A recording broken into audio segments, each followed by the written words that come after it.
এটা YouTube video, এটা YouTube video হইতে এইভাবে আমরা যদি এখানে বসে কোনো কথা বলেন, হ্যাঁ, এই স্ট্যান্ডটা এখানে রাখবেন, রাখি সুন্দর করে এভাবে আগে বসাবেন। বসাই ভিডিও যেন না লড়ে, ভিডিওর উপরে একটা টালা আছে, এমনি করে টিপ দিলে টালাটা চলে আসে, দেখছেন নি? এই টালাটা দেওয়ার মানে হইলো ভিডিও আর লড়তো না, ঠিক আছে নি? অ্যাকুরেট থাকবো আর না ভিডিওর কালার লড়বো শুধু। তো আমরা এখানে বসে যদি কোনো ইসলামিক কোনো কথা বলতে চান এই জাতির উদ্দেশ্যে, মোবাইল স্ট্যান্ড থাকবে এখানে, মোবাইল থাকবে এখানে, তো আপনি এভাবে উপর কথা বলতে পারবেন। আপনার ভিডিও হইতেছে এই আমরা যে কোনো টপিক নিয়ে এখানে কথা বলতে পারবেন, কথা বলছেন।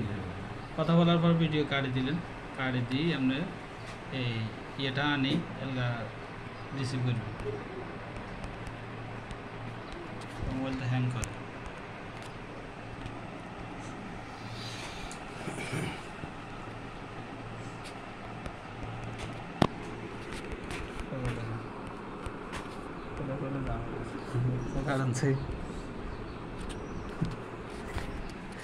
এগুলা দামি মোবাইল লাগে, ভিডিও করতে হলেও কথা সিস্টেম।